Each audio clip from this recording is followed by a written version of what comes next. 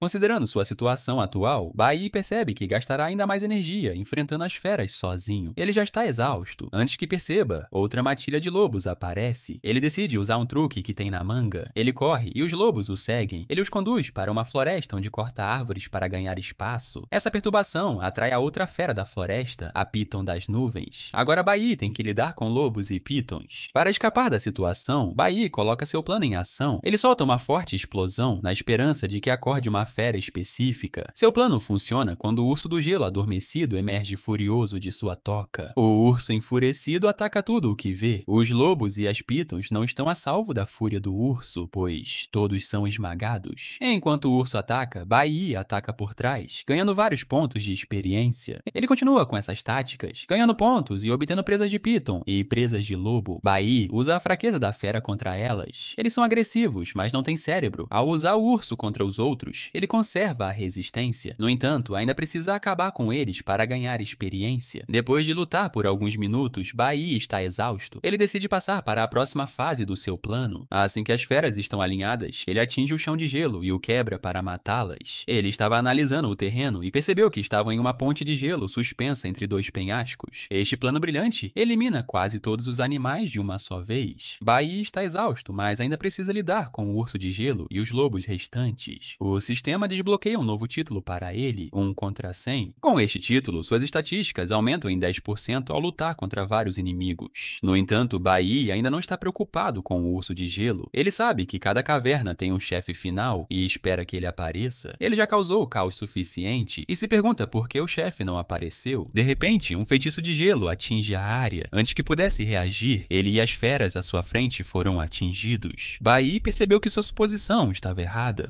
O chefe final já havia acordado e aguardava o momento perfeito, quando todos estivessem exaustos. Bai e as feras estão reunidos no mesmo lugar, dificultando a fuga. O feitiço o atinge e suas pernas já estão congeladas. Ele percebe que a ponte de gelo fazia parte da armadilha do chefe. O chefe preparou tudo para aparecer e colher todas as recompensas. Bai percebe que o chefe final da caverna é inteligente. O chefe final é o macaco demônio Kaelin, que também tem outros macacos como guardas. Quase todo o corpo de Bai está coberto de gelo, impedindo seus movimentos, enquanto o macaco demônio exibe um sorriso maligno. Aparentemente, a caverna é de alto risco, exigindo um grupo de guerreiros de nível E. Com um corpo completamente congelado, Bai teme entrar em hipotermia, o que seria o seu fim. O chefe macaco levanta a mão, aponta para Bai e ordena que seus macacos ataquem. Percebendo que está preso, Bai recorre à habilidade de aparar. Como a habilidade exige um timing preciso, Bai espera até que o golpe esteja prestes a acertar. Ele ativa as habilidades de aparar e estilhaçar, quebrando o gelo e bloqueando o ataque. Embora temporariamente livre, Bai sabe que está em apuros, pois drenou grande parte de sua resistência. A habilidade de estilhaçar permite que um desperto use toda a sua energia para se libertar dos efeitos de controle, mas consome consome uma grande quantidade de resistência. Bai imagina que o macaco demônio precisará de tempo antes de usar uma habilidade suprema novamente, e ele precisa matá-lo antes disso. O macaco demônio então ordena que os ursos polares e os lobos ataquem Bai. Como o elemento núcleo tem problemas contra o elemento nuvem, Bai sabe que suas chances de vitória são baixas. Ele está com pouca resistência e exausto. O macaco demônio se senta como um verdadeiro vilão enquanto dá ordens aos seus lacaios. Bai sabe que morrerá se mais feras aparecerem. Enquanto tentava pensar em uma saída, ele é atacado por um dos macacos, que tenta esmagá-lo com uma clava. Bai só consegue bloquear o ataque, mas é empurrado para trás, com o joelho raspando o chão de gelo enquanto tenta manter o equilíbrio. O ataque repentino faz com que Bai perca toda a sua força, colocando-o em séria desvantagem. Os gritos constantes do urso polar o enfraquecem ainda mais. Um deles atira uma pedra de gelo em Bai, mas ele consegue derrubá-la. No entanto, o frio não ajuda, pois sua resistência está quase no limite. Quando o macaco demônio percebe que Bai está quase esgotado, ele usa outra habilidade suprema, a tempestade de gelo. Bai fica chocado, sem esperar que a habilidade suprema do macaco tivesse um tempo de recarga tão rápido. Seus olhos brilham de horror enquanto ele encara o ataque iminente. E isso lembra de que, em sua vida passada, ele enfrentou situações de vida ou morte e desenvolveu um senso de reconhecer oportunidades. Bai imagina que em seu estado atual tem duas opções. Ele pode ficar e lutar, mas como sua resistência está no limite e ele continua sofrendo danos, não sobreviverá. A segunda opção é simples, fugir. Bai não perde tempo, escolhe a segunda opção e salta do penhasco. No entanto, o macaco demônio o atinge com um feitiço de gelo que o prende nos pés, fazendo-o perder o equilíbrio e cair. Com o gelo se formando ao seu redor, Bai cai no rio abaixo. Enquanto luta pela vida, sua mãe entra em seu quarto em casa. Ela pensa que Bai ainda está dormindo, mas fica chocada ao encontrar o quarto vazio. Bai havia saído de casa na véspera, uma sexta-feira, e agora é sábado. A mãe encontra um bilhete do filho dizendo que ele foi à casa de um amigo. Bai pede que ela não se preocupe, mas o bilhete só deixa mais ansiosa, pois sabe que ele teria contado pessoalmente em vez de deixar um bilhete. Ela se pergunta o que está acontecendo com ele, já que ele tem agido de forma diferente desde o dia anterior. A mulher está inquieta, com várias coisas passando pela cabeça. De volta à masmorra, Bai sobreviveu à queda. Pular do penhasco também fazia parte do seu plano. Ele se lembra de que quase 100 animais caíram no rio quando ele quebrou a ponte de gelo mais cedo. No entanto, ele só recebeu recompensas por 40, o que significa que os outros sobreviveram. Bai tosse de dor enquanto se arrasta para fora do rio gelado. Embora tenha sobrevivido, ele está correndo com baixíssima resistência. Ele sofre com perda de sangue e febre baixa e está completamente debilitado. Seu corpo também está gravemente danificado por ter caído de um lugar alto. Sem dúvida, Bai sabe que chegou ao seu limite. Enquanto jaz ali, ele se pergunta se este é realmente o fim. Antes que perceba, está cercado por feras como os ursos polares, prontos para acabar com ele. À medida que se aproximam, Bai relembra. Ele se lembra do tempo que passou com o núcleo divino, dos bons momentos com seus companheiros de equipe e dos cuidados de sua mãe. Ele também se lembra da maldade de seu pai e da dor da traição do traidor. Uma voz em sua cabeça lhe diz que este é o fim. Isso é o suficiente para Bai cerrar os punhos e decidir que ainda não acabou. Ele consegue se levantar. No momento em que um urso polar está prestes a matá-lo, ele levanta a mão e impede que seus dentes gigantes o atinjam. Bai está determinado a não deixar que as coisas ruins de sua vida passada se repitam. Ele já morreu uma vez, perdendo tudo. Desta vez, ele planeja mudar tudo. Com determinação renovada, Bai esmaga o urso de gelo e o joga para longe. Ele solta um suspiro frio e pega sua espada curta novamente. Sua tentativa desesperada desencadeia algo que pode impulsionar um avanço de classe. Bai está parado com uma aura amarela girando em torno de seu corpo, cercado por monstros. Sua decisão de enfrentar uma masmorra solo e feras perigosas foi para se fazer sentir o desespero do passado. Essa sensação desencadeia uma descarga de adrenalina que ele esperava que resultasse em um avanço de classe. Embora quase tenha morrido, ele não atendeu aos requisitos. No entanto, em vez de um avanço de classe, ele aprende uma nova habilidade suprema, Espadachim Sagrado Núcleo. Está bem à frente de seu tempo e nível. Embora ele não tenha avançado de classe, a habilidade será muito útil. Com essa habilidade e adrenalina, Bai está cheio de energia. Ele aponta sua espada para as feras, dizendo-lhes que é hora de serem exterminadas. Uma fera se move e as outras a seguem. Bai permanece imperturbável e prepara sua espada curta. À medida que se aproximam, ele desfere um perigoso ataque veloz chamado Santuário, que corta todas as feras ao redor com um único golpe. Ele as abate conforme notificações aparecem, informando que derrotou ursos do gelo e lobos da floresta e mostrando os pontos de experiência adquiridos. Após derrotar os monstros, ele adquire itens itens como couro de fera do campo de gelo, osso de urso orgulhoso e dente de sangue. A habilidade Santuário limpa sua fadiga e restaura sua resistência perdida. Além disso, Bai recebe um aprimoramento e o título de Andarilho do campo de gelo. Isso lhe concede resistência a criaturas do elemento nuvem, além de uma redução de 100 de dano, que é exatamente o que ele precisa. Bai encara o topo do penhasco, prometendo eliminar o resto das feras, incluindo seu chefe. Com a enxurrada de pontos de experiência, ele sobe para o nível 9 da classe E. Bai imediatamente ativa o efeito Andarilho do campo de gelo para resistir ao frio. A habilidade Santuário também lhe permite armazenar dano de ataques e liberá-lo em um grupo de inimigos de uma só vez. No entanto, ele só pode usar isso após sofrer muito dano. Ele está grato que a habilidade restaurou sua resistência. Bai então se lembra de que precisa terminar logo e voltar para casa antes que sua mãe se preocupe. Ele sobe o penhasco e segue em direção ao palácio do chefe Macaco Demônio. O Macaco Demônio está protegido por feras de gelo, mas Bai não se importa e invade o palácio. Depois de derrotar mais feras, ele agora está no último nível da classe E, o nível 10. Enquanto isso, são 11 horas da manhã e a mãe de Bai está seriamente preocupada. Ela preparou comida, mas ainda não sabe onde está o filho. Ela reza para que ele esteja bem. Agora, no palácio do chefe, Bai derrota os ursos polares que o guardam e é obrigado a lutar contra os guardas pessoais do chefe, os macacos assustadores. O chefe macaco parece destemido e ordena que seus guardas matem Bai. Um macaco pula em Bai, mas ele simplesmente bloqueia e o corta ao meio com facilidade. O chefe macaco percebe isso e percebe que a situação pode ficar séria. Ele, furioso, libera sua habilidade suprema, o ataque da tempestade de gelo, mas não tem efeito em Bai, que agora está imune. Bai avança em direção ao chefe macaco. Em desespero, o chefe ergue seu cajado, ativando um feitiço que faz a joia brilhar. Isso coloca os outros macacos em um modo hiperativo, mas Bai não os vê como uma ameaça. Ele os vê apenas como feras que precisa matar para alcançar a classe D. Bai corta as feras como se não fossem nada antes de arrancar um dos braços do chefe macaco. O chefe grita de dor enquanto o sangue escorre do membro decepado. Antes que possa fazer qualquer coisa, ele se depara com Bai o encarando com um olhar mortal. Bai desfere uma série de cortes no corpo do chefe, derrotando-o. Uma notificação aparece, informando a Bai que ele derrotou com sucesso o usuário do elemento nuvem classe D, o Rei da Floresta Azul, e ganhou 1000 pontos de experiência. Ele também avança para a classe D de Guerreiro Nuclear. Depois disso, ele vê itens para coletar. Devido à experiência adquirida lutando contra um inimigo do elemento nuvem, o sistema lhe diz que uma nova profissão está prestes a despertar. Bai fica chocado, tendo se esquecido disso. Uma aura vermelha e azul emana de seu corpo. Ele desperta a profissão de mago do elemento nuvem e agora pode trocar de profissão a qualquer momento. Bai está animado por ter despertado uma profissão vermelha, mesmo na classe E. Ao contrário da classe nuclear, com seu bônus de 100%, a classe vermelha vem com 200%. A força da classe vermelha já está no mesmo nível da sua classe atual. Bai então pega a arma mágica, a Pedra da Magia, e encontra uma bolsa mágica com capacidade para 20 itens. Enquanto ele saqueia, as feras restantes só podem assistir. Depois de terminar, Bai olha para cima e percebe que algumas feras sobreviveram. Como ele acabou de despertar uma nova profissão, decide experimentá-la com eles. Ele muda para o modo mago, com uma aura vermelha saindo de seus olhos enquanto se prepara para aniquilá-los. São 5 da manhã do dia seguinte, um domingo. A mãe de Bai não dormiu e está sentada na sala de estar, torcendo pelo retorno do filho. Nesse momento, Bai abre a porta e imediatamente se levanta. Bai entra, sorrindo, pedindo desculpas por tê-la deixado preocupada. Sua mãe corre até ele e o abraça forte, chorando. Bai fica chocado ao ver que ela estava esperando por ele e ainda não tinha comido. Ele então lhe conta que tem boas notícias. Ao sair da masmorra, Bai reuniu itens valiosos graças à bolsa mágica que encontrou. Ao sair, ele encontra um corretor de minério. O corretor se oferece para comprar o minério por 800, mas Bai responde com 8.000. Isso choca o corretor. Bai não discute e simplesmente pega o minério de volta. O corretor é forçado a aumentar seu lance para 2.000, mas Bai contra-ataca novamente, exigindo 5.000. O corretor propõe 3.000 como oferta final. Ao dizer isso, Bai começa a aumentar o preço, que rapidamente se valoriza para 7.000. O corretor continua discutindo, mas quando percebe que Bai não vai parar, ele rapidamente concorda em comprar o minério por 7.000. Como Bai tem experiência com corretores de sua vida passada, ele sabe como lidar com eles. Com o dinheiro que ganhou vendendo o minério, ele aluga um apartamento para sua mãe. Em sua vida passada, sua mãe se vivia em uma sucessão de problemas, mas agora Bai só quer cuidar dela e garantir que ela se divirta. Ele fecha o negócio do apartamento na frente da mãe, surpreendendo-a com o preço alto. Às 20 horas daquele domingo, eles se instalaram no novo apartamento. Bai fica feliz ao ver a mãe sorrindo, pois fazia muito tempo que não a via com aquela expressão. Mesmo Mesmo com o novo apartamento e tendo passado da classe E para a D, ele sabe que não pode baixar a guarda por causa do pai. Bai quer resolver a questão com o pai antes de ir atrás do seu alvo principal. Ele então usa uma pedra mágica no braço direito que aumenta a magia de área de efeito em 50%. Ao mesmo tempo, Hong treina duro para superar seus limites, pulando de um labirinto para outro sem descanso. Mesmo quando sua irmã tenta convencê-lo a descansar, ele dá um tapa na mão dela. Hong está disposto a fazer qualquer coisa para se manter no topo. Em outro lugar, uma pessoa desconhecida verifica a lista de alunos recém-acordados, decepcionada com a falta de talento excepcional. Na manhã seguinte, às 7h30, a mãe de Bai preparou comida para ele. Bai fica chocado ao perceber que está atrasado. Ele pergunta por que ela não o acordou, e ela responde que ele estava descansando tão bem que ela não suportaria perturbá-lo. Ela lhe dá um tapinha na cabeça, incentivando-o a comer devagar. Com o conforto da mãe, Bai se acalma, percebendo que já fazia muito tempo que não dormia em paz, ou tomava um café da manhã tranquilo. Nesse momento, sua mãe pergunta se ele quer alguma coisa, como um brinquedo ou um livro. Bai fica surpreso com a oferta repentina de presentes. Sua mãe o lembra que seu aniversário é na próxima sexta-feira, 5 de junho. Bai percebe que ela está certa, mas ele esqueceu completamente, pois já fazia muito tempo desde a última comemoração. Depois que sua mãe morreu em sua vida passada, ninguém mais comemorou seu aniversário, e ele gradualmente se esqueceu. Enquanto come, Bai quebra a cabeça para pensar em algo que queira, mas fica confuso, pois já tem o que realmente deseja. Seu próximo e mais importante objetivo é matar o traidor que causou a morte dele e de sua equipe. Quando Bai chega à escola, descobre que eles estão se preparando para a simulação de combate. O professor fica diante dos recém-despertados, contando a eles sobre o ocorrido. Ele explica que a academia é supervisionada pela Guilda Divina, que observará cada movimento deles. A simulação de combate é a melhor maneira de impressioná-los. Ele explica que servirá como avaliação de formatura da escola e será transmitida ao vivo. O melhor desempenho participará de um acampamento de treinamento com a divisão do ensino médio. O acampamento acontece apenas uma vez por ano e é a melhor oportunidade para se conectar com a Divine Guild. A escola geralmente organiza os melhores alunos do ensino fundamental e médio para viajarem juntos para a nação de Xangai, onde fica a sede da Divine Guild. Bai se lembra da nação Xangai como o lugar onde conheceu seu mestre e onde o traidor nasceu. No entanto, o traidor nunca conheceu seu mestre desde que se juntou à tropa divina depois dele. Bai sabe que precisa obter notas altas na avaliação para entrar no campo de treinamento, o que lhe dará mais chances de encontrar o traidor. A batalha de simulação acontece nesta sexta-feira, daqui a 4 dias. Enquanto alguns estão animados, pessoas como a Four Eyes estão preocupadas, pois acontece dentro de um labirinto de verdade. O professor então aponta para a sala de treinamento para a primeira sessão, condicionamento físico na sala de gravidade, onde todos devem começar com 10 séries de corridas de vai e vem. Surpreendentemente, Bai se aproxima do professor e diz que não quer usar a sala de treinamento recomendada. Isso choca o professor e os outros alunos. O professor diz a Bai para não se precipitar só porque derrotou Hong, acreditando que ele está tentando pular o treinamento, mas Bai esclarece que quer um treinamento mais especializado. O professor fica confuso e pergunta se Bai está insinuando que há algum problema com seus métodos. Bai revela que o condicionamento físico é necessário para a maioria dos despertos, então a sala de gravidade não é uma má opção. No entanto, ele acredita que a corrida de vai e vem só é melhor para classes como assassinos e guerreiros, que exigem velocidade e coordenação, e nem todos precisam disso. Ele diz ao professor que classes como magos e cantores são mais adequadas para treinar na sala elemental. Ele acrescenta que todos deveriam ter permissão para treinar de forma diferente, já que suas classes são usadas de forma diferente. O professor ouve isso e ressalta que Bai está basicamente lhe ensinando seu ofício. Kiin ouve e fica chocada. Ela percebe que o método de treinamento proposto por Bai é o mesmo que um oficial de treinamento do núcleo divino, o Sr. Dongyang, mencionou. No entanto, é um método novo, e ela só sabe disso porque seu pai trouxe a fita de vídeo para casa. Kiin fica surpreso que Bai tenha tido a mesma ideia. Specs diz a Bai para evitar ser direto com o professor, que é o instrutor mais respeitado da escola. Em vez de ficar bravo, o professor dá um tapinha no ombro de Bai, sorri e diz que o método de treinamento que ele mencionou é interessante. O professor então explica que com tantos alunos, seria difícil atender às necessidades específicas de todos a curto prazo. Ele ressalta que a simulação de combate avalia o desempenho dos alunos, e se mal feita, pode prejudicar a vida inteira do aluno. Bai lembra que, embora tivesse uma família ruim, seus professores o apoiaram em sua vida passada, ajudando-o a se tornar uma pessoa responsável. Ele se vira para o professor, garantindo que não o decepcionará. O professor então pergunta a Bai como ele pretende treinar para se tornar um guerreiro nuclear. Bai sugere ligar a supressão elemental na sala de elementos na configuração máxima. Isso choca o professor e até mesmo Specs. Bai mente, dizendo que, embora seja de um guerreiro, quer equilibrar suas habilidades para desafiar suas fraquezas, escondendo o fato de que quer treinar sua profissão de mago. Nesse momento, Kiin levanta a mão, dizendo que também está interessada em praticar controle elemental. A professora cede e diz aos dois para fazerem o que quiserem, mas os incentiva a darem o seu melhor durante a avaliação final. Kiin se aproxima de Bai, sugerindo que pratiquem juntos, mas ele rapidamente diz a ela que está entrando em uma sala privada, rejeitando-a. Kiin afirma que a rejeição a estimulou a dar o seu melhor. Durante o treinamento na sala elemental, Bai enfrenta algumas dificuldades, pois ainda é novo na profissão de mago, mas planeja dominá-la no curto espaço de tempo que lhe resta. Ele também planeja esconder sua capacidade de trocar de profissão, já que a escola está sob a supervisão do Deus e cada movimento dos alunos é monitorado. Ele quer evitar se tornar um alvo precoce para os deuses. Enquanto isso, Kiin treina com apenas 1% de supressão elemental, acreditando que pode rivalizar com a força de Bai. Bai também não está pronto para interagir com seus colegas, querendo protegê-los. Depois da aula, Specs e seu amigo alcançam Bai e pedem para ele ir mais devagar. Os dois eram os melhores amigos de Bai no ensino fundamental, em sua vida passada. Por serem todos fracos, compartilhavam o mesmo destino de sofrer bullying. Ter seus amigos fracos por perto era o único momento feliz que ele tinha no ensino fundamental. Agora, em busca de vingança, Bai acha que não precisa de interações sociais. Para escapar, ele pega sua bicicleta e sai pedalando, deixando-os para trás. Eles não conseguem acreditar que ele fugiu de novo, pois deveriam ser um trio inquebrável. Specs observa que Bai mudou completamente desde o despertar, agora parecendo uma pessoa confiante. Momentos depois, eles alcançam Bai, que os aguarda. Ele diz a Specs para fazer um exame pulmonar quando estiver livre. Os dois ficam felizes por ele finalmente ter parado, mas Bai destrói suas esperanças novamente, dizendo que eles são lentos demais para acompanhá-lo. Ele sobe em sua bicicleta e sai pedalando, deixando os dois em choque. Em sua vida passada, Specs foi repentinamente diagnosticado com uma doença pulmonar e faleceu logo depois. Bai quer que Specs permaneça vivo e saudável, mesmo que não se tornem amigos. Por outro lado, Specs acredita que Bai continua a mesma pessoa, embora agora pareça frio. No campo de treinamento de recrutas na nação de Xangai, dois homens conversam sobre um novo recruta que tem apresentado um bom desempenho. O recruta tem o mesmo cabelo do traidor que traiu Bai e sua equipe. Naquela noite, quando Bai voltou para casa, disse à mãe para evitar sair sozinha. Ele garantiu que sempre voltaria cedo para casa com as compras. Bai está preocupado porque sabe que o ambiente não é totalmente seguro para sua mãe e precisa providenciar um lugar melhor para ela. Na prisão dos despertadores, Lin Shen já está fazendo um acordo com um dos chefes. No dia seguinte, terça-feira, Bai conseguiu se familiarizar com o funcionamento dos magos, percebendo que a chave é o tempo de conjuração e o cálculo do poder elemental necessário. Enquanto ele leva a sala de treinamento ao limite, seus amigos lutam com as viagens de transporte. O treinamento continua no dia seguinte, e em seguida Specs e seu amigo convidam Bai para jantar com eles. Como esperado, ele recusa categoricamente, dizendo que precisa voltar para casa mais cedo. No entanto, ele deixa um conselho aos amigos, revelando-lhes uma técnica secreta para arqueiros. O amigo, que é arqueiro, se alegra ao ouvir o conselho. Na quinta-feira, Specs visita a clínica, onde o médico lhe diz que ele teve muita sorte de ter vindo. O médico informa que há um tumor parasitário de crescimento rápido em seus pulmões. O médico pede a Specs que agende uma cirurgia em um grande hospital em breve para removê-lo. Specs agradece ao médico e garante que marcará uma consulta. Ao sair, ele se lembra de que foi Bai quem o alertou sobre seus pulmões. Ele se pergunta como Bai sabia que havia um problema, o que aumenta o mistério que o cerca. Nesse momento, ele ouve alguns caras falando sobre Hong. Hong atingiu o nível 4 da classe E, e eles acreditam que ele será o melhor na avaliação. Acontece que sua família tem um labirinto particular que Hong tem usado para subir de nível como parte de seu exército particular. Então, que o trio menciona algo que chama a atenção de Specs. Hong planeja dar uma lição em Bai depois da aula pelo que aconteceu no fim de semana passado. O trio comenta como Hong está irritado e que ele planeja até matar Bai. Hong se armou com uma arma para ser mais perigoso. Specs ouve isso e percebe que seu amigo está em grave perigo. Preocupado, Specs entra em ação, decidindo que ajudar Bai é a melhor coisa que pode fazer. Ele corre pelo corredor da escola, pensando nos truques inúteis que Hong pode tentar. Specs teme que Hong possa ter reunido seus capangas para ajudar a espancar Bai. Ele para de repente, pensando em como será inútil mesmo se tentar ajudar. Ele quer recuar, mas então se lembra de que Bai o ajudou. Ele considera Bai seu irmão e está disposto a salvá-lo. Specs vai até o arsenal da escola e quebra a fechadura para entrar. Ele está em conflito sobre quebrar as regras, mas não consegue tirar da cabeça a ideia de que Bai o salvou. Ele abre a porta disposto a morrer para salvar o amigo. Confere as armas na prateleira e pega um machado gigante. De repente, ouve a voz de Tian atrás de si perguntando perguntando por que ele estava invadindo o arsenal. Specs quer ficar quieto, mas Shin o pressiona, perguntando o que há de errado, já que ele parece estar com pressa. Specs então grita com Shin que precisa ir salvar a vida de Bai. Enquanto isso, Bai percebe que está sendo seguido, mas chega a um beco antes de dizer a quem quer que seja para sair. Hong sai com uma aparência ameaçadora e uma espada na mão. Ele diz a Bai que está ali para acertar as contas. Bai se vira com uma expressão de pena, perguntando a Hong se ele acha que tem o que é preciso para derrotá-lo. Hong responde que tem certeza de que pode derrotar Bai. Ele diz isso enquanto avança em direção a Bai com sua habilidade chamada aceleração. Hong afirma que vem treinando sem parar desde o incidente. Além de acelerar, Hong ativa outra habilidade para aparecer atrás de Bai. Pouco antes de conseguir acertá-lo, Bai se move rapidamente para fora do caminho. Assim que surge uma brecha, ele agarra Hong e o joga no chão. Hong ofega de dor, percebendo que o poder de ataque de Bai é muito maior que o seu. Ele não consegue acreditar que isso seja possível, e Bai lhe diz que ele não é o único que está treinando. Bai saca sua adaga e a crava no chão ao lado da cabeça de Hong. Hong finalmente percebe que Bai está bem à sua frente em poder e força. Eles podem ter a mesma idade, mas Hong percebe que a figura ameaçadora à sua frente é alguém que ele jamais poderá superar. Hong fica chocado ao ver que Bai também subiu de nível e grita com ele, perguntando qual é o seu nível. Ele se recusa a acreditar e pergunta como conseguiu. Hong revela que fez um treinamento extra só para chegar ao nível 4, o que exigiu muito esforço. Ele não consegue acreditar que Bai ainda seja mais rápido. Bai sorri quando Hong menciona o quanto ele tem treinado duro. Bai simplesmente pergunta se ele já morreu antes. Com uma faca em sua garganta, Hong diz a Bai para simplesmente matá-lo ou torturá-lo. Hong acredita que Bai o despreza e Bai admite isso. No entanto, ele garante a Hong que não o odeia tanto assim. Bai fica impressionado por Hong tê-lo seguido e não o emboscado nem convocado seus amigos para se unirem contra ele. Bai entende que Hong estava apenas tentando testar sua própria força. Hong grita para Bai matá-lo agora ou correr o risco de morrer em suas mãos mais tarde. Ele não quer que Bai finja que consegue ver através dele. Bai pensa novamente e diz a Hong que está retirando o que disse sobre não odiá-lo demais. Enquanto isso, Specs e Shin chegaram, mas estão escondidos e observando. Eles ficam surpresos ao ver que Bai lidou com a situação sem a ajuda deles. Eles veem Bai sentado em cima de Hong como se ele fosse um ninguém, e Hong nem se move. Bai então diz a Hong que tem um acordo para ele. Ele deixa claro que há uma maneira de ele ficar mais forte, mas em troca ele precisa fazer algo por ele. No dia seguinte, sexta-feira, é o dia da avaliação. O professor informa aos alunos reunidos que é hora da simulação de combate. Ele explica que, embora seja uma simulação, eles entrarão em um labirinto real. Embora a maior parte do poder do labirinto tenha sido selado, ainda existem perigos. O professor os incentiva a agir de acordo com suas capacidades, pois há muitos monstros perigosos lá dentro. Para garantir a segurança dos alunos do ensino médio foram designados para guiá-los. Os veteranos não lutarão, mas deverão intervir em caso de perigo. Uma equipe de 4 a 5 pessoas será formada, liderada por um veterano. Eles poderão escolher entre masmorras de classe E e classe F. No entanto, as masmorras da classe E são muito mais difíceis, e o professor os incentiva a não tentarem nenhuma se não tiverem força suficiente. Ele acrescenta que falhar no desafio resultará na perda de créditos acadêmicos, mostrando a importância disso. Após dar as instruções, o professor os instrui a começar a escolher o nível da masmorra. Ele pede aos alunos que levantem a mão se quiserem desafiar a masmorra da classe E. Um total de 8 alunos, incluindo Chi-In e Hong, levantam a mão para as masmorras da classe E. Specs fica surpreso ao ver que alguns alunos são loucos o suficiente para encarar as masmorras perigosas. 280 alunos, o professor anuncia que 8 se voluntariaram. Ele informa que os demais serão distribuídos aleatoriamente para as masmorras da classe F. No entanto, Chi-In percebe que Bai não levantou a mão. Nesse momento, Bai se aproxima do professor e diz que gostaria de desafiar a masmorra de Jade espiritual de classe D da escola. Todos ficam perplexos quando Bai faz essa declaração. Quando Bai declarou que desafiaria a masmorra de Jade espiritual de classe D da escola, um silêncio chocante tomou conta da sala. Seu professor ficou sem palavras diante do pedido absurdo. Entre os alunos atônitos, Hong Qianshen e a presidente da turma, Chi-In, observavam incrédulos. O professor se recuperou rapidamente e disse a Bai que ele devia estar brincando, afirmando que ninguém desafia uma masmorra de classe D imediatamente, e recusou seu pedido. No entanto, o olhar intenso de Bai mostrou que ele estava falando sério. Nesse momento, o reitor da divisão do ensino fundamental, Hong Liang, deu um passo à frente. Ele explicou que as masmorras da classe D são muito perigosas e normalmente destinadas a alunos do ensino médio que já atingiram a classe D ou superior. Imperturbável, Bai respondeu que as regras da simulação de combate permitem que os alunos escolham seu próprio nível. Ele continuou, dizendo que o propósito da escola é encontrar talentos excepcionais para a guilda divina, e os critérios para tais talentos incluem bravura e força. Bai então perguntou se o reitor realmente pretendia negar-lhe a chance de demonstrar essas qualidades. Encurralado pela lógica de Bai, o reitor Hong Liang cedeu um pouco, mas apresentou um novo problema. Todas as masmorras devem ser acessadas em equipe. Bai respondeu imediatamente que conseguiria fazer isso sozinho. Isso irritou o reitor, que declarou que a entrada individual é proibida pelas regras da escola para garantir a segurança dos alunos. Assim que a situação chegou a um impasse, Xiyin levantou a mão e anunciou confiantemente que também escolheria a masmorra de classe D, com uma expressão determinada no rosto. O reitor Hong Liang, visivelmente agitado, questionou a decisão de Xiyin, perguntando se ela havia perdido o juízo e se preocupando com a forma como ele encararia seu pai se ela se metesse em encrenca. Xiyin se manteve firme, explicando que também queria a maior pontuação possível e estava ansiosa para testar suas habilidades. Com uma piscadela confiante, ela se virou para Bai e se ofereceu para formar uma equipe. Para seu completo choque, Bai recusou categoricamente, dizendo que planejava concluir a masmorra sozinho. Antes que Xiyin pudesse reagir à nova rejeição, o professor interveio, colocando a mão na cabeça de ambos. Ele afirmou que a recusa de Bai era inválida, forçando-os a formar uma equipe. O reitor, suspirando de frustração, concordou relutantemente, resmungando sobre o quão arrogantes os novos alunos haviam se tornado. O professor então apontou um novo problema. Como a equipe deles tinha apenas 2 pessoas tentando uma masmorra perigosa, era improvável que algum aluno veterano se oferecesse para supervisioná-los. Assim que o desafio pareceu impossível, uma mão se ergueu do grupo de veteranos. Um jovem carismático se adiantou com um sorriso encantador, declarando que as flores da pátria sempre precisam de alguém para protegê-las. A expressão do professor se transformou em alívio, e ele disse ao voluntário que, com ele ali, finalmente poderia descansar em paz. Xiyin, agora ao lado de Bai, reconheceu o veterano que havia se oferecido. Ela disse a Bai que seu nome era Shilin e mencionou que ele quase havia se juntado ao prestigiado Ultimate School Team. Quando Shilin se aproximou deles com um sorriso irônico, Bai se perguntou quem era essa pessoa e o que era aquele time. Quando Shilin estava à sua frente, Bai simplesmente afirmou que nunca tinha ouvido falar dele. O comentário divertiu Shilin, que pensou consigo mesmo que Bai era apenas um pavão ignorante, ansioso para se exibir sem compreender seus limites. Com a equipe final pronta, o professor se dirigiu a todos os alunos. Anunciou que as equipes estavam designadas e que a simulação de combate estava oficialmente começando, criando um grande portal vermelho brilhante. Ele explicou que o progresso deles nas masmorras seria transmitido ao vivo por drones profissionais, monitorando cada movimento. Com uma última palavra de incentivo, ele os incentivou a darem o seu melhor e ver quem obteria a maior pontuação. Enquanto os alunos se preparavam para entrar, Bai olhava para a frente com intensa determinação. A Academia Desperta foi fundada no local de uma enorme caverna demoníaca conquistada. Com o tempo, essa grande caverna criou muitos portais menores e de nível inferior dentro do terreno da escola, usados tanto pelas divisões do ensino fundamental quanto do ensino médio. Essas novas masmorras, com níveis de poder entre as classes F e D, serviam como campos de treinamento perfeitos para os alunos. Quando alunos como Specs e seu amigo entraram em seus portais, a simulação de combate começou. Dentro do portal, Bai, Qiyin e seu supervisor Sr. Shilin foram seguidos por um drone. Bai sabia que a simulação estava sendo transmitida e que todas as suas ações estavam sendo gravadas. Ele sabia que precisava se controlar e não revelar todos os seus trunfos, especialmente diante de ameaças desconhecidas. Pensando nos deuses que o observavam, seu motivo para escolher esse desafio era claro. A masmorra do Jade espiritual continha algo de que ele precisava desesperadamente. A equipe chegou a uma floresta escura, à beira de um penhasco. Aos seus pés, viam-se os restos de uma videira espinhosa, brilhando com uma tênue energia verde, evidência de sua primeira vitória. Shilin se colocou confiantemente entre Bai e Qiyin. Ele disse para não se preocuparem, pois os protegeria, gabando-se de ter experiência em limpar até mesmo masmorras de classe D não seladas com outros despertos poderosos. À medida que se aprofundavam na floresta, Qiyin perguntou a Shilin quão fortes eram os monstros em uma masmorra de classe D. Ele explicou que seus níveis variam de 5 euros a 5 dólares. No entanto, como as masmorras da escola têm suas feras mais fortes seladas, era improvável que enfrentassem um verdadeiro monstro de classe D e não haveria um chefe. Ele acrescentou com um sorriso que não deveriam subestimar monstros de classe e de alto nível, pois seu poder de ataque e velocidade podem ser fortes. Ele os lembrou de que, como novos alunos, eles ainda eram apenas meros fracotes, e Qiyin assentiu em compreensão. Shilin então se virou para Qiyin, prometendo encontrar monstros de nível baixo para eles acumularem pontos e garantindo que não a deixaria se machucar. Enquanto falava, notou que Bai caminhava bem à frente, com uma estranha aura verde brilhando olhando ao seu redor. Schilling fez uma pausa, intrigado com a ação de Bai. Ele gritou, avisando Bai para não correr tanto à frente, caso contrário, irritaria algum monstro. Bai parou e se virou, dizendo sem rodeios a Schilling que estava fazendo muito barulho, o que deixou o veterano sem palavras. Com um sorriso confiante e olhos brilhantes, Bai disse a Schilling para ficar para trás, pois sua ajuda não seria necessária. Schilling e Kiin só conseguiam olhar enquanto Bai continuava à frente, assumindo a liderança. A câmera se voltou para a transmissão ao vivo, mostrando o trio enquanto a transmissão oficial da simulação de combate deste ano começava. De volta à academia, telões foram instalados para que alunos e funcionários assistissem às transmissões ao vivo da simulação de combate, mostrando o progresso das equipes nas masmorras. A cena então muda para uma sala privativa com uma placa que diz Ultimate School Team. Lá dentro, um jovem de cabelo verde, vice-capitão do time, estava em uma ligação. Ele pediu à pessoa a quem chamava de capitão que assistisse à transmissão, mencionando que estava interessante este ano. Com um sorriso irônico, ele apontou que um aluno júnior havia escolhido desafiar uma masmorra de classe D. Uma voz feminina respondeu com o rosto escondido nas sombras, perguntando em qual profissão o aluno havia despertado. O vice-capitão explicou que essa era a parte mais fascinante. O aluno era um guerreiro nuclear, uma das piores profissões disponíveis. Intrigada com essa confiança irresponsável, a misteriosa capitã declarou que queria observar e ver o que dava tanta audácia a esse aluno. A história muda para mostrar as outras equipes de alunos em seus próprios desafios. Em uma masmorra selada de classe F, Specs estava em pânico, gritando para os monstros se afastarem enquanto brandia um pandeiro. Sua equipe lutava contra morcegos flamejantes de classe F e morcegos ferozes, com seus companheiros em combate corpo a corpo, enquanto ele fornecia apoio na retaguarda. Um aluno veterano que supervisionava sua equipe lhe disse para não ficar tão tenso, lembrando-o de que sua função era fornecer reforços a uma distância segura. Specs, no entanto, ainda estava apavorado, exclamando o quão assustadores até mesmo os monstros de nível mais baixo da classe F eram. Enquanto isso, em uma masmorra selada da classe E, a ameaça era maior. As equipes enfrentavam bandos de presas ferozes, feras semelhantes a lobos crepitando com energia elemental. A equipe de Hong Xinsheng estava em dificuldades, com vários membros feridos no chão. Um curandeiro atendeu um dos feridos e perguntou se ele estava bem. Vendo sua equipe em apuros, Hong, determinado, declarou que, se eles não conseguissem lidar com a situação, ele próprio enfrentaria as feras. Impulsionado pela rivalidade, ele investiu com uma presa feroz, gritando que superaria Bai completamente. Uma janela de status vermelha apareceu quando ele atacou, exibindo uma habilidade que aumentou sua força, taxa de acerto crítico e roubo de vida, levando-o ao seu limite. A cena volta para a masmorra selada de classe D, onde Bai acabara de desferir um ataque poderoso, um corte verde de energia cortando o ar. Ele permaneceu calmo, cercado pelos cadáveres ensanguentados de várias feras ferozes. Notificações do sistema confirmaram suas mortes, com cada monstro de classe, ele concedendo 30 pontos de experiência. Seus companheiros de equipe, Zilin e Kiin, observavam de longe, incrédulos, enquanto seu supervisor gaguejava enquanto perguntava como Bai possivelmente havia feito aquilo. Antes que pudesse responder, uma nova ameaça surgiu. 2 monstros aranha enormes e multioculares rastejando em sua direção. Imperturbável, Bai simplesmente explicou a Kiin que os monstros ali estavam selados e tinham apenas metade do seu poder, razão pela qual não eram tão difíceis de lidar. Kiin, ainda admirada ao vê-lo empunhar a grande lâmina de seu cofre, argumentou que, mesmo com metade da força, ele já havia lutado contra muitos oponentes ao mesmo tempo. Ela admitiu que ainda estava longe de atingir o nível dele. Ao se virar para o próximo desafio, Bai lhe disse que era inútil se comparar aos outros. Com uma expressão calma e focada, ele a aconselhou a se concentrar em melhorar. Divertida com as palavras diretas de Bai, quem sorriu abertamente, agarrando seu livro de feitiços enquanto declarava que faria o seu melhor. Zilin, no entanto, observava de lado com uma carranca, furioso por aquele jovem arrogante estar roubando os holofotes. Ele deu um passo à frente, tentando reafirmar sua autoridade, lembrando Bai de que aquela era uma masmorra de classe D e que ele não deveria se sentir confiante demais. Afagando o cabelo de Bai com condescendência, Zilin reconheceu que seu desempenho fora bom para um novato, mas o alertou que aquela masmorra tinha 3 cavernas e não seria tão fácil. Começou a dar conselhos táticos, ordenando que Kiin lidasse com os monstros pela direita. Sem hesitar, Bai interrompeu, afirmando que ficaria pelo lado esquerdo, deixando Zilin perturbado e ignorado. A equipe agora estava em uma grande caverna com os corpos de feras derrotadas. À sua frente, o caminho se dividia em 2 túneis, e na extremidade oposta da caverna, um enorme selo mágico vermelho e brilhante pulsava. Enquanto Bai o ignorava e falava diretamente com Kiin, a frustração de Zilin aumentava. Bai perguntou a Kiin se ela conseguiria lidar sozinha com os monstros de nível inferior no caminho certo. Afastada, Zilin só conseguia assistir, pensando em quão desrespeitosa aquela Júnior era. Bai explicou a Kiin que o objetivo da simulação era testar suas habilidades individuais e que ela precisava provar sua própria força. Ele então lhe fez uma pergunta simples. Ela não queria tirar uma boa nota. Essa era toda a motivação de que Kiin precisava. Sua expressão tornou-se firme ao declarar que entendia e conseguiria. Com um plano definido, Bai seguiu sozinha pelo caminho da esquerda, enquanto Kiin e Zilin seguiram pelo da direita, observando as costas de Bai enquanto partia. O rosto de Zilin se contorceu de raiva. Murmurando uma maldição, decidiu que se Bai não aprendesse da maneira fácil, teria que aprender uma lição da maneira mais difícil. Num clarão de luz dourada, ele convocou um arco brilhante, suas intenções claramente se tornando maliciosas. De volta à sala de exibição, os professores e alunos assistiam à transmissão ao vivo de Bai, espantados. Imagens do drone o mostravam derrotando sozinho hordas de monstros de classe E. Um espectador exclamou que era incrível a quantidade de feras que Bai já havia derrotado. Um professor perguntou qual era seu nível atual, e outro respondeu que seu boletim oficial ainda o listava como E1, embora seu nível real não estivesse claro. O grupo imaginou que ele deveria estar pelo menos E3 ou talvez até E4. Enquanto isso, Bai enfrentava os monstros-aranha gigantes em seu caminho. O professor, que supervisionou a cerimônia de despertar, explicou aos seus colegas que a decisão de Bai de enviar Kiin para a direita não foi aleatória. Ele observou com inteligência os confrontos elementais, enviando a usuária do elemento flor, Kiin, para enfrentar os monstros do elemento estelar, o que lhe deu uma vantagem natural. O professor elogiou as decisões inteligentes e a impressionante consciência tática de Bai, mesmo durante um teste de alta pressão. Lembrando-se da promessa de Bai de não decepcioná-lo, o professor sorriu orgulhoso, percebendo que o garoto não estava apenas se gabando. Ele olhou para a tela com interesse, imaginando o que mais seu aluno faria. A cena então confirmou a análise do professor do ponto de vista de Bai. Ele de fato havia notado antes que as bestas do tipo estelar vinham principalmente da caverna à direita. Sabendo que também eram de nível inferior, era o desafio perfeito para Kiin, que tinha a vantagem elemental. Seguindo seu caminho, Kiin se viu diante de um monstro enorme, parecido com um besouro com marcas roxas brilhantes. A criatura avançou ferozmente contra ela, reagindo rapidamente. Ela bateu a mão no chão e lançou um feitiço gritando. Trepadeiras grossas e espinhosas brotaram da terra, envolvendo o monstro e o segurando. Apesar do feitiço bem-sucedido, o rosto de Kiin demonstrava grande esforço e determinação enquanto ela preparava seu próximo ataque, clamando por outra onda. Com outro grito feroz, Kiin ordenou que as trepadeiras espinhosas se contraíssem. Eles espremeram o enorme monstro besouro, esmagando sua carapaça, sangrando e infligindo um efeito venenoso mortal. A criatura caiu, derrotada. Uma notificação do sistema confirmou a morte bem-sucedida do inseto estelar classe I, e ele concedeu 30 pontos de experiência. Kiin cerrou o punho em triunfo. Seu rosto se iluminou de orgulho enquanto ela exclamava que havia conseguido de novo. Da entrada de seu próprio caminho, Bai a observava progredir. Ele observou que magos, mesmo no nível de classe E, já possuem suas habilidades básicas de classe. No caso de Kiin, era a habilidade de criar uma parede venenosa usando plantas. Uma habilidade conhecida como parede divinha. Bai ficou genuinamente impressionado. Pela primeira vez em uma masmorra, ela estava muito calma ao enfrentar monstros mais fortes do que ela. Ela também tinha o senso tático de usar sua habilidade de parede não apenas para defesa, mas para capturar o monstro e criar uma zona de morte menor. Ele concluiu que ela definitivamente tinha um talento natural para o combate. Confirmando que conseguiria lidar com a sua parte, Bai voltou toda a sua atenção para o enorme selo vermelho brilhante no fundo da sua caverna. Chamas de 5 elementos diferentes tremeluziam ao redor, e ele imaginou que os monstros de classe D selados da masmorra deviam estar atrás dele. Com Kiin lidando com as feras em seu caminho, ele estava livre para se concentrar em seu próprio objetivo, mais perigoso. Ao se aproximar do selo, Bai considerou sua estratégia. Ele estava confiante de que conseguiria uma pontuação alta enquanto ocultava sua verdadeira força, mesmo com os drones transmitindo cada movimento seu. No entanto, ele precisava planejar cuidadosamente seu próximo passo, especialmente com um selo tão poderoso à sua frente. Enquanto isso, observando da entrada do caminho de Kiin, Shilin estava furioso. Ele não conseguia acreditar na audácia daqueles juniores, que ignoravam completamente sua autoridade, decidindo que, se eles estavam tão confiantes, ele os desafiaria de verdade. Seus olhos pousaram no selo mágico na caverna principal. Num instante, ele apareceu atrás de Kiin. Puxando seu arco dourado, ele mirou não em um monstro, mas no chão à sua frente. Com um sorriso malicioso, ansioso, declarou que deveriam tentar isso e disparou uma flecha de luz brilhante. A flecha atingiu o chão com força explosiva, errando Ki-in por pouco, mas abrindo um buraco profundo e escuro no chão. Shi-in se virou confusa com o ataque repentino. Shilin, fingindo-se inocente, perguntou casualmente por que ela havia se esquivado, alegando que ele estava apenas tentando ajudá-la, adicionando um bônus. Mas do novo fosso, um rosnado ameaçador ecoou e a forma brilhante de uma criatura enorme emergiu. Antes que Ki-in pudesse reagir, um leão feroz de 2 cabeças saltou do abismo, investindo contra ela com uma velocidade assustadora. Uma janela do sistema identificou a fera como um leão violento de nível 11, classe D, com 2 cabeças. O súbito aparecimento de um monstro tão poderoso e sem selo deixou Ki-in paralisado de terror, sentindo a repentina onda de poderosa energia demoníaca. Bai imediatamente se virou, sua atenção atraída pelo barulho no caminho de Ki-in. O leão de 2 cabeças, agora totalmente emergido, rugiu enquanto seu corpo explodia em chamas. Reagindo por instinto, Ki-in lançou as mãos para a frente, tentando desesperadamente segurar a fera com suas videiras espinhosas. No entanto, o fogo intenso do leão era muito poderoso, queimando e quebrando as videiras com facilidade. Com o caminho livre, a fera investiu, com suas enormes mandíbulas abertas e prontas para devorá-la. Paralisada de terror, Ki-in só conseguia pensar que tudo havia acabado. De uma distância segura, Shilin observava com um sorriso cruel, puxando seu arco mais uma vez, como se quisesse aumentar o caos. Mas, quando o leão estava prestes a atacar, Bai ativou sua habilidade de aceleração, uma notificação confirmando um aumento temporário de 50% em sua velocidade. Ele disparou para a frente num piscar de olhos, interceptando a fera flamejante no meio do ataque. O movimento repentino pegou Shilin completamente de surpresa. Em uma fração de segundo, Bai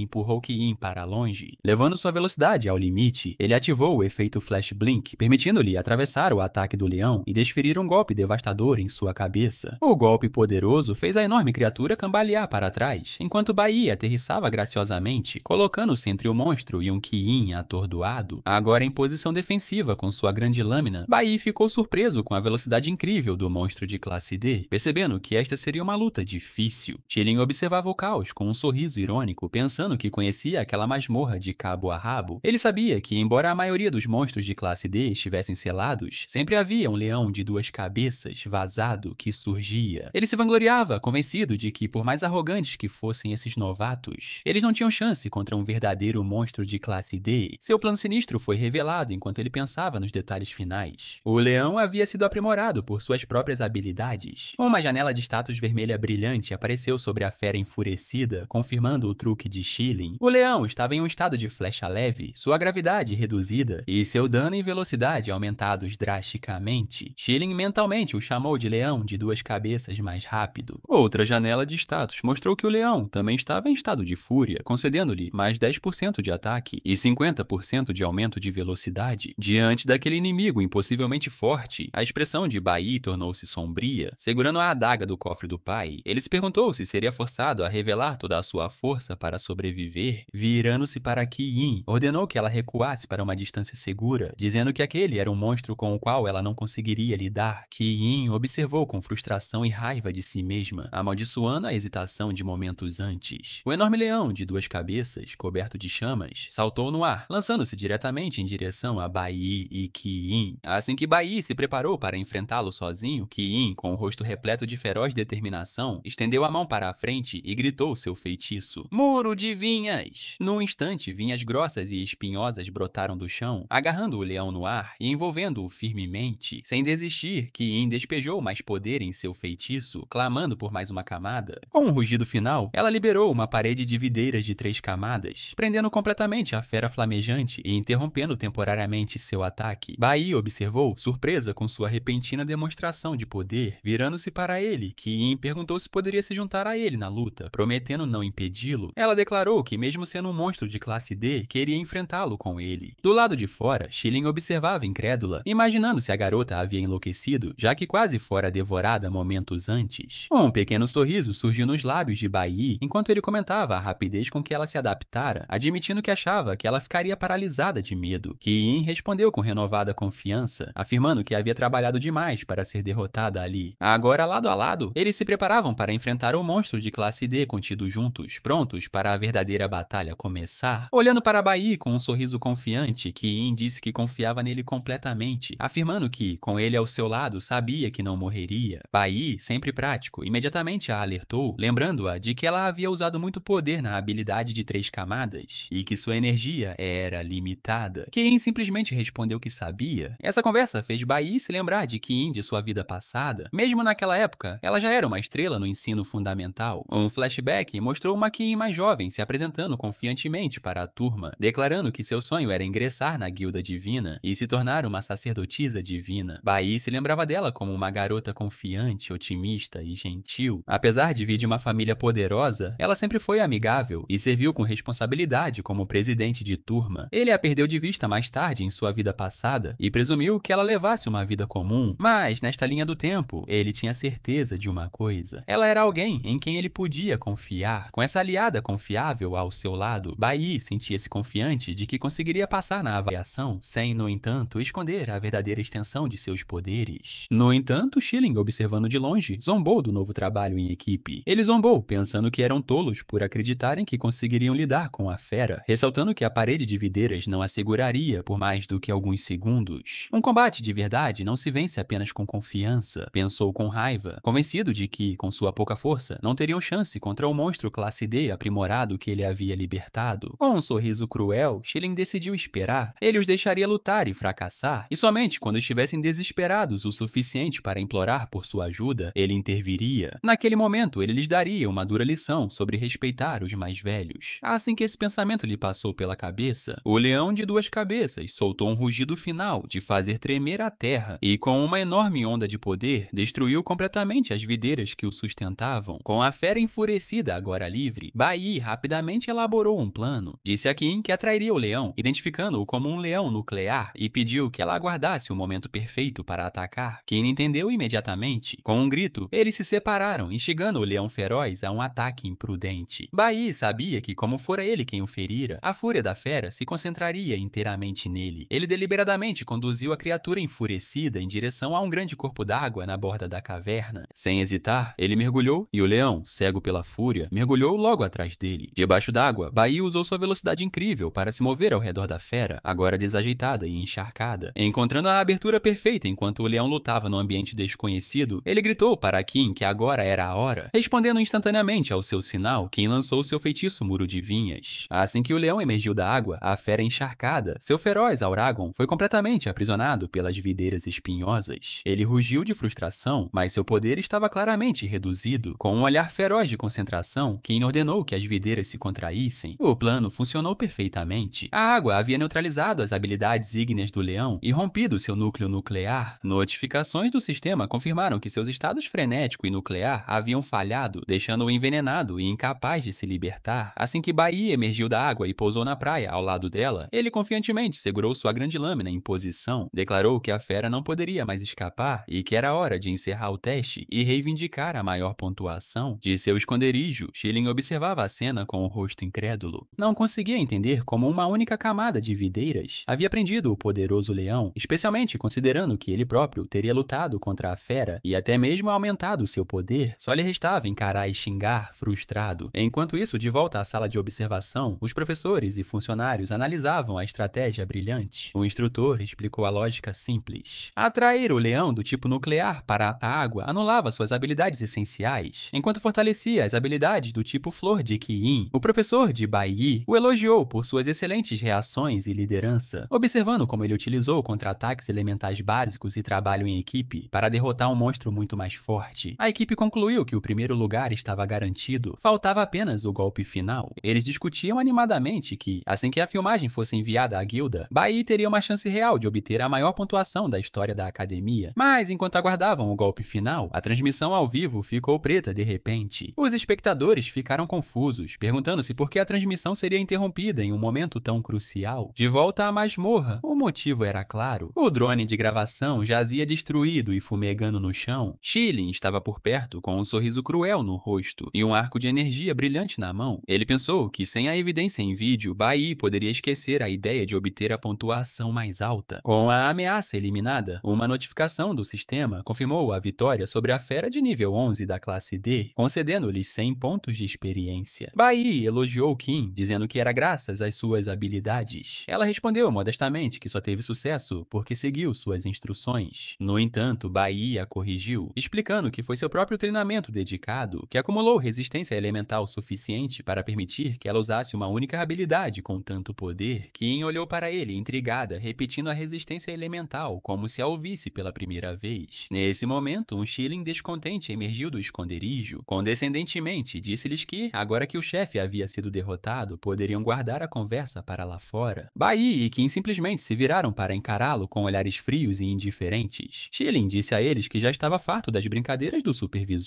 Bai confrontou Schilling friamente, perguntando se ele sabia do grave perigo que os colocava ao lançar um monstro aprimorado de classe D contra os novos alunos. Schilling, virando-se, tentou se esquivar da acusação, alegando que pretendia dar um bônus a Kim, mas ela se esquivou. Bai o interrompeu imediatamente, afirmando que suas habilidades deviam ser patéticas se ele nem conseguia mirar direito. Com um olhar penetrante, Bai questionou como ele podia se chamar de arqueiro com uma mira tão ruim. Kim, agora igualmente irritado, juntou-se a eles, comentando que não era de se admirar que não conseguisse entrar para o time supremo da escola. Furioso com os insultos, Schilling se virou, seu arco de energia flamejando enquanto perguntava o que eles tinham acabado de dizer. Sem hesitar, Bai se posicionou na frente de Kim, pronto para bloquear qualquer ataque. Dominado pela provocação, a raiva de Schilling pareceu se transformar em ressentimento. Ele abaixou a mão lentamente, resmungando que a estrada à frente era longa. Virando as costas, fez uma última ameaça, dizendo-lhes para esperarem antes de partirem em direção à saída da masmorra. Depois que ele se foi, Bai e Kim caminharam até o drone destruído que Schilling havia destruído. Kim, furiosa, comentou sobre a personalidade terrível do veterano. Ela então notou Bai examinando a máquina quebrada e perguntou o que ele estava fazendo. Bai explicou que seu supervisor havia destruído a câmera para impedi-los de obter uma pontuação alta. Como ninguém podia vê-los, Schilling teria que sair e pegar um novo drone. Bai então apontou que todos os outros estavam longe, em suas próprias masmorras, o que lhes dava bastante tempo. Com um sorriso discreto e calculista, Bai comentou que Schilling, na verdade, lhes fizera um favor. Agora ele tinha a chance perfeita para fazer o resto do que havia planejado. Kim só conseguia encará-lo com os olhos arregalados e confusos, perguntando o que ele queria dizer e o que planejava fazer. Bai conduziu Kim de volta à caverna central, parando em frente ao enorme e pulsante selo vermelho que continha os monstros mais fortes da masmorra. Virando-se para ela, perguntou se ela poderia prometer manter o que estava prestes a acontecer em segredo, acrescentando com um sorriso que ninguém acreditaria nela de qualquer maneira. Kim, confusa e alarmada, gaguejou enquanto perguntava o que ele estava planejando. A cena então retornou ao confronto no beco entre Bai e Hong Qianshen. O acordo de Bai foi revelado. Em troca de ajudá-lo a ficar mais forte, Hong teve que lhe dar a pedra demoníaca que revelava o segredo que seu tio, o reitor, tinha. De volta ao presente, Bai segurava aquela mesma pedra, um cristal cintilante com runas brilhantes. Ele então revelou seu verdadeiro e audacioso objetivo. Ele usaria a pedra para desbloquear completamente a masmorra do Jade espiritual. Ele colocou o cristal no altar central e uma poderosa energia vermelho escura imediatamente começou a girar ao seu redor. Kim entrou em pânico, gritando que não conseguiria fazer aquilo. Ela o lembrou que era uma masmorra de classe D e que, se ele quebrasse o selo, todos os monstros de alto nível seriam libertados de uma só vez. À medida que a energia escura se intensificava, ameaçando romper o selo, Bai calmamente lhe disse para não se preocupar, explicando que o poder do monstro ainda seria parcialmente suprimido pela energia restante do selo. Kim não se convenceu, argumentando que, mesmo assim, não havia como os dois conseguirem lidar com tantos monstros de classe D. Não serão necessárias duas pessoas, afirmou Bai calmamente. Enquanto falava, uma pulseira vermelha em seu pulso começou a brilhar e uma aura poderosa e flamejante irrompeu ao seu redor. Kim só conseguia encará-la, gaguejando em choque absoluto ao testemunhar o impossível. Bai estava diante dela, não mais uma guerreira, mas uma maga, segurando um cajado brilhante e cercada por energia mágica. Os olhos de Kim se arregalaram enquanto ela gritava, perguntando como ele poderia ser um mago. Enquanto uma poderosa aura vermelha o envolve, Bai ordena a Kim, surpresa, que fique perto da saída por segurança. Instantaneamente, as correntes mágicas que prendiam as feras se estilhaçam com um estrondo e 3 ferozes leões, cobertos de chamas, se libertam e avançam em sua direção. Aterrorizado, Kim grita para Bai tomar cuidado, estendendo a mão como se quisesse protegê-lo. No entanto, Bai permanece calmo e encara as feras que se aproximam. Segurando seu cajado, ele invoca o poder elemental das nuvens, enquanto os leões rugem. Uma notificação do sistema confirma que ele mudou para sua profissão de mago do elemento nuvem de classe E. Com um olhar determinado, ele libera seu feitiço e uma poderosa onda de energia gélida envolve as feras em investida. Quem observa, incrédula, percebendo que Bai tem uma profissão vermelha, um posto muito alto. Ela pensa consigo mesma em como foi difícil controlar apenas um leão, e ainda assim, Bai controlou os 3 de uma vez, congelando-os completamente em um enorme bloco de gelo. gelo, enquanto ambos observam os animais presos. Bai explica que depois de tanto tempo presos, era de se esperar que todos saíssem ao mesmo tempo. Com um olhar intenso, ele acrescenta que precisará de uma área maior para o que planeja fazer a seguir. Compreendendo seu papel, Kim encerra os punhos e concorda com o plano de Bai, recuando rapidamente para uma distância segura. Do selo rompido, uma nova onda de feras flamejantes, semelhantes a panteras, emerge, suas patas trovejando pelo chão enquanto avançam com olhos vermelhos brilhantes. Um monstro muito maior e mais intimidador, um feroz leopardo flamejante de classe D, surge e se ergue sobre Bai. Bai confronta a fera de frente. Ele avalia a situação, notando que, embora os monstros sejam de classe D, sua força foi reduzida pela metade por estarem selados por tanto tempo. Como um mago, ele usa sua habilidade de formação de gelo, uma técnica que transforma a umidade do ar em gelo sólido para controlar os inimigos. Ele pensa consigo mesmo que seu primeiro passo é conter todos eles. Enquanto a sombra gigante de uma fera paira sobre ele, Bai decide que é hora de mudar de tática. Uma notificação do sistema aparece e ele muda sua profissão de volta para guerreiro nuclear, preparando-se para um ataque direto. Agora, em sua forma de guerreiro nuclear, Bai se esquiva de uma investida poderosa de uma fera espada de fogo de classe D. Uma aura verde o envolve enquanto ele evita por pouco o ataque. Com um sorriso confiante, ele zomba internamente da fera por tentar um ataque furtivo contra ele. Enquanto outra fera flamejante avança, Bai ativa uma habilidade, desaparecendo em um clarão de energia verde no momento em que o monstro ataca onde ele estava. Em uma brilhante demonstração de poder, ele reaparece instantaneamente, tendo retornado à sua profissão de mago do elemento nuvem, com o cajado em punho e pronto para lançar outro feitiço. Um close-up revela uma das feras completamente envolta em gelo irregular e rachado. Observando de uma distância segura, Kiin fica atordoado, imaginando como consegue alternar entre as profissões com tanta facilidade. É nesse momento que ela tem uma profunda compreensão. Ao vê-lo lutar agora, ela finalmente entende por que ele insistiu em treinar na sala elemental. Ele estava praticando sua resistência elemental. Ela reflete sobre sua própria magia, percebendo que costumava acreditar que a força vinha do poder bruto e de lançar feitiços com frequência. No entanto, após observar a demonstração magistral de Bai, ela entende que a verdadeira força reside no controle do próprio poder. Kiin pensa em como o poder elemental vem da natureza e é selvagem e difícil de domar. Ela agora vê que somente adquirindo controle total sobre o próprio poder elemental é possível desbloquear técnicas mais versáteis e poderosas. Ela observa com admiração enquanto Bai manipula o gelo que criou, transformando uma habilidade básica em uma arma e lançando fragmentos contra as feras presas. Uma centelha de compreensão e determinação brilha nos olhos de Kiin. Bai permanece calmo. À sua frente, toda a horda de monstros está presa, ferida e derrotada dentro de suas construções de gelo, uma prova de sua incrível habilidade. Kiin só consegue observar, espantada por já ter dominado suas habilidades tão completamente. Observando a maestria absoluta de Bai, Kiin abaixa a cabeça e cerra o punho, uma sombra cobrindo seu rosto. Ela pensa consigo mesma que ele já os deixou para trás. No entanto, ao refletir sobre seu poder, sua expressão de desespero se suaviza em um sorriso gentil e corado. Ela admite para si mesma que ele é incrivelmente maneiro. Nesse momento, o chão começa a tremer, com passos enormes e estrondosos. Das profundezas da caverna, emerge o verdadeiro chefe final da masmorra, o Lorde das Cavernas, demônio de jade espiritual. Um mamute colossal de classe D, com olhos vermelhos brilhantes e uma aura sombria e ameaçadora. Uma janela de status confirma seu nível e observa que seus atributos foram reduzidos pela metade, pois ainda está em estado selado. Enquanto qualquer outro aluno ficaria apavorado, Bai observa com olhos intensos e brilhantes, completamente imperturbável. Ele pensa consigo mesmo que a fera finalmente apareceu, revelando o que ele já esperava. O mamute solta um rugido e avança, saltando sobre as construções de gelo que seguravam os outros monstros derrotados. Em resposta, Bai é cercado por um redemoinho de energia verde enquanto retorna à sua classe de guerreiro nuclear. Ele declara internamente que exatamente o que ele precisa está nesta fera. Ele se mantém firme, pronto para o confronto final, enquanto a enorme criatura avança em sua direção. Em uma impressionante demonstração de velocidade e poder, Bai salta no ar e desfere um golpe preciso e poderoso em um ponto vital da testa do mamute, acertando um golpe crítico que arranca sangue. Bai crava sua adaga verde brilhante profundamente na pele dura do mamute, arrancando sangue com seu golpe poderoso. Ele pousa graciosamente enquanto a fera colossal recua, agora sangrando por vários ferimentos. Com uma expressão sombria e sangue no rosto, Bai percebe internamente que este mamute selado de nível 15 é mais fraco do que o chefe macaco de nível 10 que ele enfrentou antes. Rugindo de dor, o mamute ferido sacode sua enorme cabeça e investe contra Bai em uma fúria cega, seu poderoso pisão rachando o chão sob ele. Implacável, imparável, Bai se move com velocidade incrível, desferindo uma série implacável de ataques e acertando múltiplos golpes críticos nos pontos vitais da fera. Dominado pelo ataque, o mamute finalmente tropeça e seu corpo enorme começa a cair. Pressentindo a vitória, um novo poder desperta dentro de Bai. Seus olhos começam a brilhar com uma luz dourada intensa e ele é subitamente cercado por uma aura poderosa e flamejante. Segurando sua adaga em punho, ele se prepara para desferir um ataque final devastador. Ativando seu título 1 contra 100, Bai libera sua habilidade suprema, Santuário. Uma onda maciça e horizontal de energia dourada irrompe dele, varrendo a caverna e engolindo o mamute e todos os outros monstros em seu caminho. O mamute colossal só consegue rugir de terror enquanto o poder avassalador o envolve. O ataque é tão poderoso que não só atinge o chefe final, como também destrói as outras feras ainda presas nas construções de gelo de Bai, matando-as instantaneamente. Uma enxurrada de notificações do sistema aparece, confirmando a derrota de vários monstros de classe D, leões de 2 cabeças, ferozes leopardos flamejantes e feras espada de fogo, concedendo-lhe centenas de pontos de experiência a cada abate. As notificações finais confirmam a derrota do mamute feroz de classe D de nível 15, que lhe concede impressionantes 1000 pontos de experiência. Ele também saqueia materiais valiosos, incluindo ossos de feras flamejantes e um material de alta qualidade chamado Dente de Jade, usado para forjar armas nucleares de classe E, de pé na masmorra, agora limpa. Bai segura uma lua crescente de pura energia dourada na mão. Sua tela de status pessoal é exibida, mostrando um aumento significativo de experiência em suas barras elementais de flor, nuvem, nuclear e estelar. Com seu objetivo aparentemente concluído, ele dispensa casualmente a energia dourada com um movimento de pulso e se vira para ir embora. Ao se afastar, Bai olha para baixo e vê um item peculiar deixado para trás, onde o corpo do mamute desapareceu. Uma pedra rosa em forma de yin-yang. Uma notificação do sistema identifica o item como a pedra de jade responsiva, um par de pedras de jade com uma função especial. Olhando fixamente para o objeto precioso, Bai pensa consigo mesmo que finalmente o obteve, revelando que esse era seu verdadeiro objetivo ao desvendar a masmorra desde o início. Após sua vitória, Bai é inundado de recompensas. Notificações do sistema confirmam seu enorme aumento de poder. Sua classe de guerreiro nuclear agora é nível 13 de classe D e sua classe de mago do elemento nuvem atingiu o nível 11 de classe D. Enquanto revisa seus novos atributos e segura a pedra de jade responsiva, ele nota com satisfação que até mesmo sua profissão de mago evoluiu. Seu título de 1 contra 100 também foi aprimorado para exército de um homem só, que agora concede um aumento de 20% em todos os atributos e um efeito de roubo de vida de 10% ao lutar sozinho. Enquanto isso, Ki encaminha silenciosamente pela caverna repleta de corpos de monstros derrotados, ainda processando o incrível poder que acabara de testemunhar. Bai se aproxima dela e a chama pelo nome. Com uma expressão séria, ele a lembra de sua promessa de manter em segredo o que viu. Surpresa, Ki só consegue dizer hã? Enquanto uma notificação aparece, mostrando que ela também subiu de nível, alcançando o nível 7 da classe E em sua profissão de maga do elemento flor. De volta à academia, a enorme onda de energia do selo quebrado deixou a equipe em pânico. Os professores, incluindo o professor titular de Bai, são vistos correndo freneticamente pelos corredores. O professor exclama que nunca haviam detectado uma onda de energia tão grande antes. Enquanto correm em direção à entrada da masmorra, encontram Shilin, que caminha calmamente. O professor o confronta, exigindo saber por que ele não está lá dentro protegendo os alunos mais novos. Antes que Shilin possa responder, o professor grita que o selo foi quebrado e que eles não têm tempo para conversar. Ele e os outros funcionários passam por Shilin chocado, apressando-se para lidar com a crise. Sozinho no corredor, o choque fingido de Shilin se transforma em um sorriso malicioso e distorcido. Ele começa a rir, pensando consigo mesmo que a vingança chegou muito mais rápido do que esperava. Os professores irrompem na caverna da masmorra, gritando freneticamente os nomes de Bai e Ki. Eles param de repente ao encontrar os dois alunos em pé, perfeitamente seguros e ilesos. O professor principal só consegue gaguejar confuso. Bai o cumprimenta calmamente, perguntando por que eles vieram. O professor, perplexo, olha para o selo principal no fundo da caverna, que está completamente intacto. Ele se pergunta em voz alta se o equipamento de monitoramento relatou um erro, aliviado por os alunos estarem seguros. A cena então muda para sexta-feira, 29 de maio. Pouco antes do fim do dia letivo, Shilin se encontra com o vice-capitão de cabelos verdes do Ultimate School Team. Com um sorriso maroto, Shilin pergunta se os materiais que ele entregou são finalmente suficientes para garantir a última vaga no time. O vice-capitão, no entanto, sorri maliciosamente e pede desculpas, informando Shilin que seu capitão já havia escolhido outra pessoa. Shilin fica atordoado e furioso, exigindo saber quem foi escolhido em vez dele. Ele agarra o vice-capitão, gritando que a vaga deveria ser atribuída à pessoa pessoa mais valiosa e questionando se sua própria força e experiência não seriam suficientes. Nesse momento, uma voz feminina vinda da porta afirma que eles já encontraram a pessoa mais valiosa. Uma mulher confiante de cabelos castanhos, a capitã da equipe, entra na sala com um sorriso irônico. Uma janela de status a identifica como Ling Yui, uma assassina de raio dourado de nível desconhecido. Ela comenta que o aluno chamado Bai é muito interessante, revelando que foi ele quem capturou sua atenção e conquistou o lugar. A história muda para a noite de sexta-feira, 29 de maio, em uma barraca de macarrão ao ar livre. O inspetor Chen Jinhu está sentado com o pai de Bai, Bai Lingsheng. Chen Jinhu, fumando, avisa Lingsheng para não causar mais problemas, lembrando-o de que ele fez de tudo para libertá-lo da prisão mais cedo. Enquanto come seu macarrão, Lingsheng confirma casualmente que entende, embora sua expressão rapidamente se transforme em um olhar ressentido quando o inspetor não está olhando. Chen Jinhu se inclina, informando Lingsheng que soube que o reitor Honglian chegará na próxima sexta-feira e pergunta se ele entende o que isso significa. Lingsheng simplesmente diz para ele relaxar. Nesse momento, o telefone de Chen Jinhu toca com uma ligação de seu superior e, irritado, Chen Jinhu se levanta para ir embora, dizendo a Lingsheng que está voltando para a equipe e que Lingsheng também deve ir para casa em breve. Observando o inspetor se afastar, Bai Lingsheng concorda que, é claro, voltará para casa em breve. Enquanto continua a comer, seu rosto se contorce em uma máscara de pura raiva, seus olhos brilhando vermelhos de ameaça enquanto pensa em voltar para casa. Uma mensagem final aparece, prenunciando que o encontro fatídico está prestes a acontecer muito mais cedo do que o esperado. Um painel informativo explica a lenda da Pedra de Jade responsiva. Ele conta a história do mestre do mamute feroz, que se apaixonou por uma garota e criou a Pedra de Jade mágica com teletransporte como um presente para ela. No entanto, ele logo se apaixonou por outra garota e descartou cruelmente tanto a garota original quanto a Pedra de Jade, deixando-as para trás na masmorra. Ao retornar ao seu antigo apartamento, ele o encontra vazio e fica ainda mais furioso, gritando e se perguntando para onde sua esposa e filho foram. Em um acesso de violência, ele chuta um banquinho no chão, gritando palavrões e enfurecido por eles ousarem se esconder dele. Sua fúria se intensifica quando ele jura que, se os encontrar, matará os dois, completando sua ameaça, quebrando um espelho com o punho. Enquanto isso, na segurança de seu novo apartamento, Bai entrega à mãe a pedra de jade sensível que ele pegou na masmorra. Ele lhe entrega uma das pedras incrustada em um colar, dizendo que ela deve usá-la sempre. Com um sorriso tranquilizador, ele mostra que tem a outra pedra idêntica. Bai explica o poder da pedra. Se ela estiver em perigo, basta esmagá-la e ele sentirá, permitindo-lhe ir imediatamente para o lado dela. Segurando suas mãos, ele confessa que não se sentiria à vontade deixando-a sozinha sem essa medida de segurança. Enquanto sua mãe segura o colar, Bai reflete com tristeza sobre como nunca recebeu joias ou as alegrias simples que uma mulher deveria ter. Sua mãe, preocupada com ele, gentilmente sugere que ele não passe o fim de semana apenas cuidando dela. Ela o incentiva a sair e se divertir com amigos da sua idade. Bai sorri e diz para ela não se preocupar, afirmando que não precisa disso. A resposta dele não a tranquiliza. Em vez disso, ela parece preocupada e insiste que todos precisam de amigos e pessoas importantes na vida. As palavras dela o fazem parar e ficar em silêncio. Ele se vira, refletindo sobre a pergunta dela sobre pessoas importantes. Seus pensamentos se voltam para sua vida passada e uma visão de seus antigos companheiros de equipe do núcleo divino, Ling Yui, Han Xiaolin e Lu Shan, surge em sua mente. Uma onda de tristeza o invade enquanto ele se pergunta se algum dia terá a chance de encontrá-los novamente nesta nova linha do tempo. Tarde da noite, às 23h58, Bai está diante de uma caverna demoníaca selvagem de classe D. Ele reflete que, com a pedra de jade responsiva protegendo sua mãe, ele não precisa mais se distrair com preocupações. Esta é outra caverna demoníaca escondida que ele conhece de sua vida passada, uma que só abre por 1 hora todas as noites, entre meia-noite e 1h da manhã, o que lhe dá muito pouco tempo. Com sua mãe a salvo, ele agora pode se concentrar inteiramente em se aprimorar. Com a adaga em punho, ele adentra resolutamente o portal demoníaco. Ao entrar, sua mente retorna à sua vida passada. Ele se lembra de que, mesmo depois de se tornar um guerreiro de alto nível, forte o suficiente para enfrentar as flores de sangue de classe D naquela caverna, ele ainda era incapaz de salvar sua equipe. A dolorosa lembrança de ver seus companheiros morrerem ressurge. As palavras de sua mãe sobre a necessidade de amigos ecoam em seus pensamentos, mas a lembrança da traição o faz questionar amargamente a ideia. Canalizando sua dor em determinação, ele entra em ação, derrubando uma das monstruosas criaturas semelhantes a plantas. Com uma rápida série de golpes, ele derrota a flor de sangue. Uma notificação do sistema confirma a morte, concedendo-lhe 260 pontos de experiência e 3 pétalas de flor de sangue. Enquanto coleta seu saque, ele descarta desafiadoramente a necessidade de amigos, pensando que eles só lhe trouxeram sofrimento no final. Bai pensa em como como seus esforços anteriores foram inúteis. Ele percebe que, por mais forte que se tornasse, se os deuses simplesmente desejassem, ele e sua equipe estariam condenados. Ele canaliza essa frustração para a luta, esquivando-se de um ataque poderoso de uma das criaturas gigantescas com uma explosão de velocidade que destrói o chão. Ele se lembra de como, apesar de todo o seu poder, ficaram sem nada, nem mesmo um enterro digno. Essa raiva alimenta um ataque rápido e crítico contra o monstro. Ao pousar, uma notificação confirma sua morte e a experiência adquirida, reforçando sua convicção, ele precisa se fortalecer. Ele se esforça para se mover mais rápido, zigue-zagueando por uma horda de tentáculos demoníacos. Ele range os dentes, determinado a se tornar mais forte que todos os outros, mesmo sendo atacado e mordido por múltiplas criaturas. Apesar da dor, seu olhar permanece afiado e ferozmente determinado. Ele desfere um contra-ataque furioso, um turbilhão de golpes que abate os monstros ao redor, com notificações de suas mortes e experiência piscando rapidamente. Ensanguentado e ferido com um tentáculo de monstro entre os dentes, ele decide que deve lutar com sua vida em risco, saqueando toxinas cadavéricas de suas mortes. Seus pensamentos se voltam para sua fraqueza atual. Ele percebe que agora está fraco demais, nem forte o suficiente para derrotar seu próprio pai, Bai Ling Sheng. Então pensa nas ameaças maiores que o aguardam, como o talentoso traidor de sua vida passada. Limpando o sangue da boca, ele chega a uma conclusão solene. Ele entende que não existem atalhos ou caminhos fáceis para ele. Ele precisa se manter firme e enfrentar cada inimigo sem evitá-los. Com essa determinação renovada, ele se mantém firme diante de uma horda aparentemente interminável de monstros, pronto para lutar contra todos eles.